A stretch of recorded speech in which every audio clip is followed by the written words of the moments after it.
Hello there, my name's Helen Green, Admiral Nurse for Dementia UK and the Clinical Project Lead for the Close at Home service.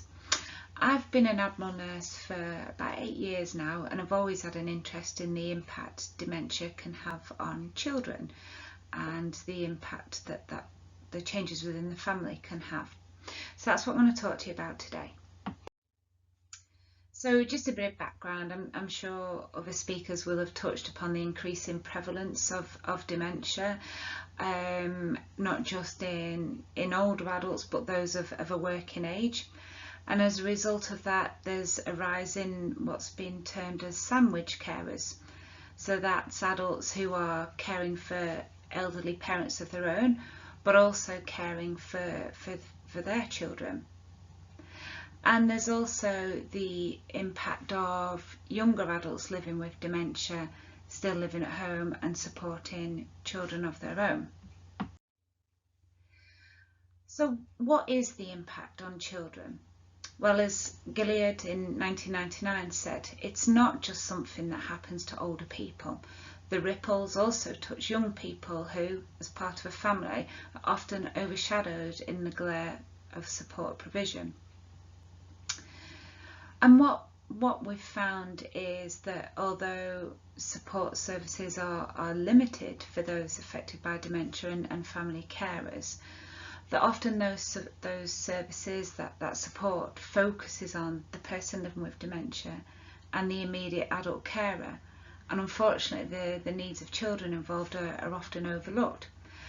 And children who are involved or living with someone affected by dementia are often able to identify very quickly changes in the person with dementia, so changes in their abilities, changes in their personality, changes in their behaviour, but also can quickly identify the impact that that's having on other family members in their role as carer. And so for children and teenagers and young adults, the effect of a diagnosis of dementia has a much greater impact at a period in their life where they're often going through hormonal changes themselves, a lot of peer pressure, and are trying to kind of find themselves and develop their own personalities. So unfortunately, often the impact of having a family member living with dementia can be quite negative on the child or teenager's own mental health. And whilst the focus is on supporting the person with dementia, children can sometimes feel that they're overlooked at a time where the changes that they're seeing can lead them to feeling increased anxiety, isolation, perhaps feeling different from their peers. If they've got caring responsibilities of their own, there's that difficulty engaging in social activities or things that may be felt to be normal for a child to be involved in. And unfortunately there clearly is a limited amount of support available.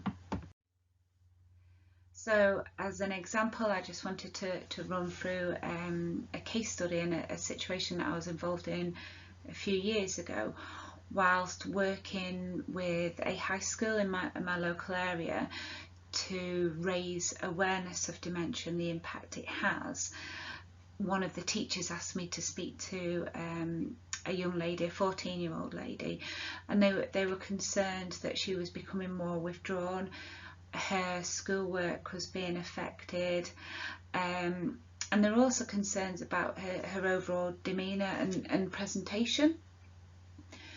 And when I spoke to the young lady, she disclosed that unfortunately her father had a diagnosis of frontotemporal dementia, and he was of a relatively young age, and she felt that amongst her peers she was no longer able to invite friends round because of the changes in his behaviour, and because she was no longer inviting friends round to her house, she felt that she'd been excluded from her social group. she hadn't disclosed to the teacher about her father's diagnosis, although the teacher did have suspicions, but equally she'd never disclosed it to the friendship group. And so this young lady was feeling extremely isolated, didn't fully understand the reasons for the changes in her father's behaviour, and quite openly spoke about the loss of the connection that she'd shared with her father, and spoke about there being less cuddles and less fun times with him. So we were able to support the young lady, but also support the teacher and support the school in how best to support her, how to give her the time to speak to people. And also we tailored, as part of the education we were given to the school, we very much focused on how teens could support each other, obviously maintaining the young lady's confidentiality and not disclosing any of the issues that she'd raised. But when the teenagers became more aware of what potentially could be going on for some of their peer groups, they were actually able to identify themselves how they could offer support and how they could involve people potentially more in social groups, in activities, if they did have a caring role.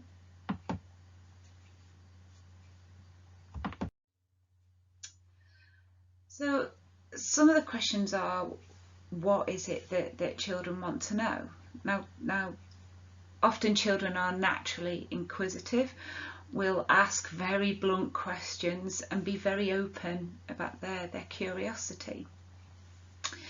And in working with children from primary school, so from reception age 5 up to A-level students, the one thing I've found is that they want the information about dementia. They want to be able to understand the reasons for the changes that they're observing. They want to know, where possible, what the future holds. One of the common questions, particularly in younger children, is, can I catch it? Is this going to happen to me? So it's allaying some of those fears and some of those myths. And the best way to do that is through factually answering questions. Often as well, children want to know what they can do to help. How can they maintain those connections? How can they continue caring for their relative living with dementia? But equally, how can they help other family members, especially when they're observing family members experiencing carer stress or that burden that can often occur. So when speaking with children, it's important to be honest. It's also important, though, to not overwhelm them with too much information, and actually use the questions as a guide as to how much information to give. Sometimes, in my experience of speaking to reception children, they will ask a question, I prepare a wonderful answer, and halfway through it they're off doing something else. So try and tailor your responses to the question, give the information they've asked for, and then wait and see, do they ask for any more information. And ensure that the language you used and the explanations you've given are appropriate for the age group. There are some resources available, so there are a variety of books that you could look at. For example, there's one called Lovely Old Lion, Travels with Grandma, so they are aimed at kind of younger children. There's also books and resources for older teens. When I've spoken to children in various settings, they've often said that they've referred to the internet for that advice and support, but that can be overwhelming, and obviously the internet's not always the most reliable resource. What can be beneficial is advising children on how they can continue making connections with the family member or the person with dementia. And sometimes that can be done through activities. So, for example, again with younger children, perhaps making a memory box. So a box with items in it that are meaningful both to the child but also to their family member living with dementia. Maybe supporting the young child to make a photograph album that they can then speak to their family member about and engage in that reminiscence and those memories. There are also some activities that can help children and young adults understand some of the changes that are occurring. On the Dementia UK website there are resource packs aimed for schools, and they include some of these activities for example, there is a scientific experiment where you try and draw a star, but draw it in the reflection of a mirror, and that gives an impression of how someone living with dementia, their orientation and their spatial awareness can be impaired. Again, encouraging that open conversation with family and friends, and really, supporting the person to be able to speak openly. Quite often for children there is an element of fear or not wanting to upset family members when they can see that already emotions are high and there's potentially some anxiety.